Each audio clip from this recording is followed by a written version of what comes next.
On the first day of the 3rd month after the Israelites left Egypt, on that very day, they came to the desert of Sinai. After they set out from Rephidim, they entered the desert of Sinai, and Israel camped there in the desert in front of the mountain. Then Moses went up to God, and the Lord called to him from the mountain and said, "This is what you are to say to the descendants of Jacob and what you are to tell the people of Israel. You yourselves have seen what I did to Egypt, and how I carried you on eagle's wings and brought you to myself. Now if you obey me fully and keep my covenant, then out of all nations you will be my treasured possession. Although the whole earth is mine, you will be for me a kingdom of priests and a holy nation. These are the words you are to speak to the Israelites." So Moses went back and summoned the elders of the people and set before them all the words the Lord had commanded him to speak. The people all responded together, "We will do everything the Lord has said." So Moses brought their answer back to the Lord. The Lord said to Moses, "I am going to come to you in a dense cloud, so that the people will hear me speaking with you and will always put their trust in you." Then Moses told the Lord what the people had said. And the Lord said to Moses, "Go to the people and consecrate them today and tomorrow. Have them wash their clothes and be ready by the 3rd day, because on that day the Lord will come down on Mount Sinai in the sight of all the people. Put limits for the people around the mountain and tell them, 'Be careful that you do not approach the mountain or touch the foot of it. Whoever touches the mountain is to be put to death. They are to be stoned or shot with arrows. Not a hand is to be laid on them. No person or animal shall be permitted to live. Only when the ram's horn sounds a long blast may they approach the mountain.'" After Moses had gone down the mountain to the people, he consecrated them, and they washed their clothes. Then he said to the people, "Prepare yourselves for the 3rd day. Abstain from sexual relations." On the morning of the 3rd day there was thunder and lightning with a thick cloud over the mountain and a very loud trumpet blast. Everyone in the camp trembled. Then Moses led the people out of the camp to meet with God, and they stood at the foot of the mountain. Mount Sinai was covered with smoke because the Lord descended on it in fire. The smoke billowed up from it like smoke from a furnace, and the whole mountain trembled violently. As the sound of the trumpet grew louder and louder, Moses spoke, and the voice of God answered him. The Lord descended to the top of Mount Sinai and called Moses to the top of the mountain. So Moses went up, and the Lord said to him, "Go down and warn the people, so they do not force their way through to see the Lord, and many of them perish. Even the priests, who approach the Lord, must consecrate themselves, or the Lord will break out against them." Moses said to the Lord, "The people cannot come up Mount Sinai because you yourself warned us. Put limits around the mountain and set it apart as holy." The Lord replied, "Go down and bring Aaron up with you. But the priests and the people must not force their way through to come up to the Lord, or he will break out against them." So Moses went down to the people and told them. And God spoke all these words, "I am the Lord your God, who brought you out of Egypt, out of the land of slavery. You shall have no other gods before me. You shall not make for yourself an image in the form of anything in heaven above, or on the earth beneath, or in the waters below.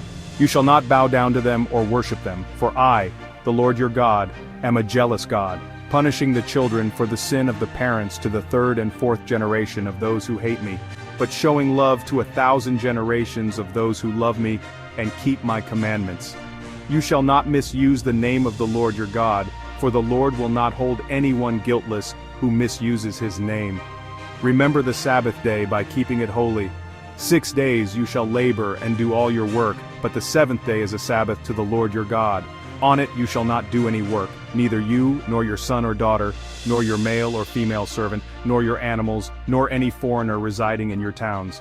For in 6 days the Lord made the heavens and the earth, the sea, and all that is in them, but he rested on the 7th day. Therefore the Lord blessed the Sabbath day and made it holy. Honor your father and your mother, so that you may live long in the land the Lord your God is giving you. You shall not murder, you shall not commit adultery, you shall not steal, you shall not give false testimony against your neighbor, you shall not covet your neighbor's house. You shall not covet your neighbor's wife, or his male or female servant, his ox or donkey, or anything that belongs to your neighbor.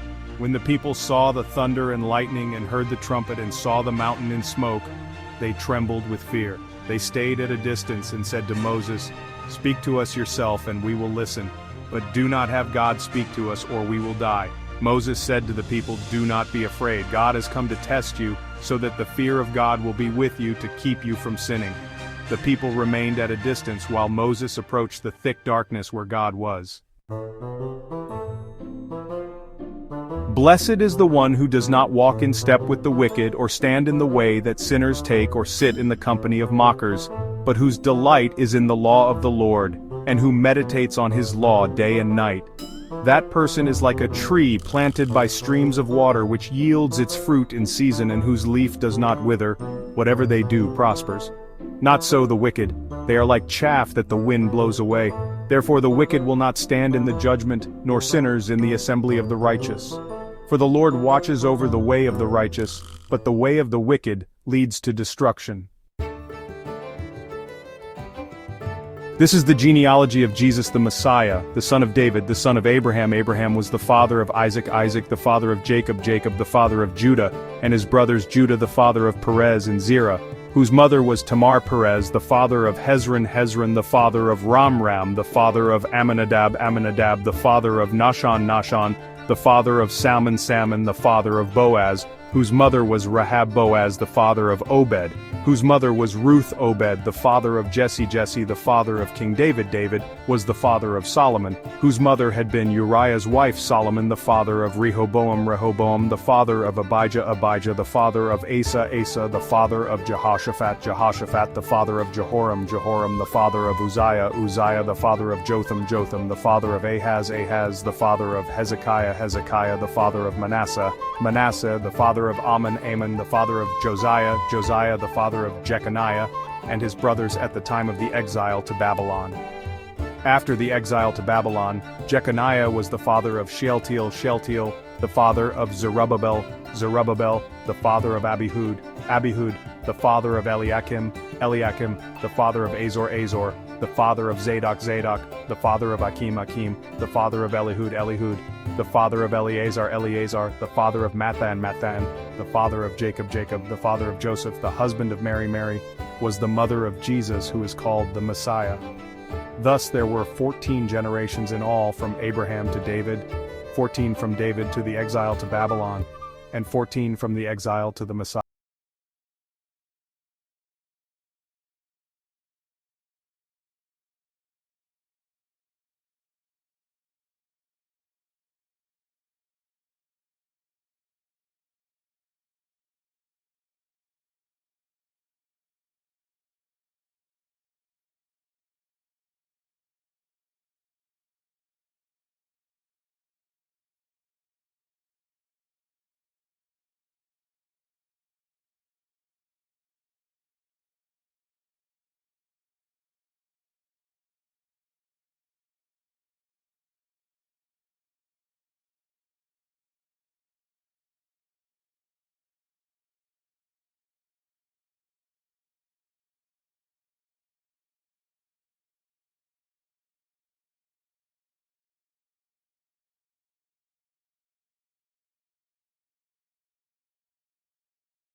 Gave him the name Jesus.